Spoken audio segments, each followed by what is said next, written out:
Now, all week on Midlands Today, you've been sending us your comments and suggestions about congestion. And today's topic was prompted by emails like this from Peter Simmons from Telford, who wrote, surely the best way to reduce congestion, especially in the morning rush hour, would be to fund a proper network of school buses like they have in parts of the USA. A point backed up by Morag, who emailed, one parent per car dropping off and collecting needs to end. So, Trisha Doodoo has been looking at whether more school buses could help ease congestion on our roads.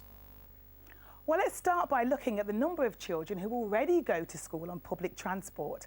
Figures from the West Midlands Combined Authority show that almost 78,000 child bus passes were issued this academic year across the bus, rail and metro network. But that's just a tiny fraction of the more than 1 million children of school age in the West Midlands. So I went to talk to Ian Mack from the Green Bus Company, which runs school buses on 17 routes across the region. The company was set up when the school he was working at as a teacher lost its dedicated bus service, and he was asked to look at an alternative. By designing the route around where pupils lived, he was able to increase the number of students arriving at school by bus from 50 to 83%. But even he says it's costly and therefore not for everyone. The cost of running a school bus is relatively expensive because the costs fall over just 2 trips in the daytime, whereas ordinary bus services have 20 or 30 bus trips in the daytime. We have just 2, and therefore the costs just fall on those 2 trips, so it is relatively expensive to provide. Ian believes that for school buses to truly work, they would need significant more investment from public bodies that they get at present or are likely to get in a time of austerity.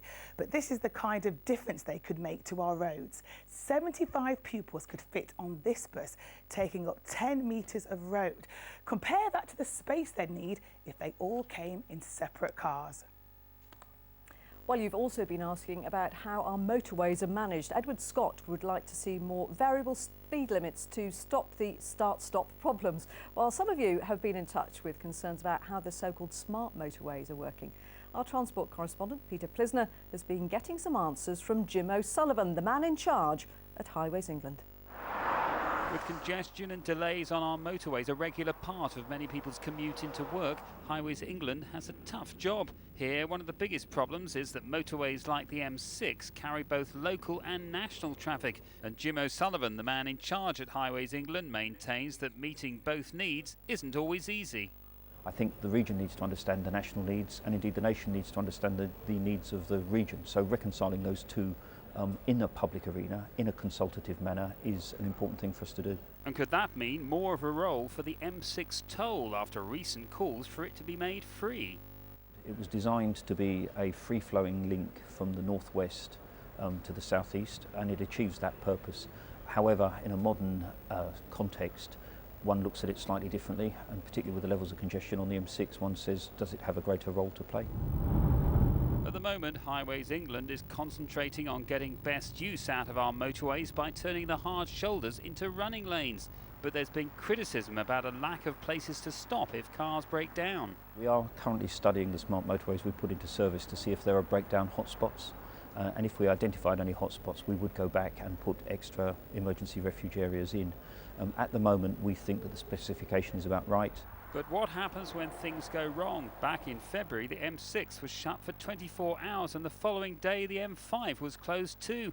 Drivers faced hours of gridlock and Highways England decision-making came under attack. We've held a major review from the top down of our response to those 2 incidents. We've fundamentally changed our crisis management. We have moved customer service to the forefront of what we do. Subsequent incidents have been handled much better than those 2. So hopefully that means less of this and more of this in the future. Peter Plisner, BBC Midlands Today.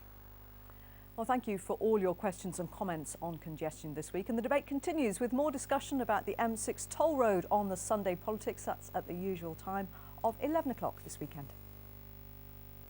A group of Syrian refugees are hosting a charity dinner in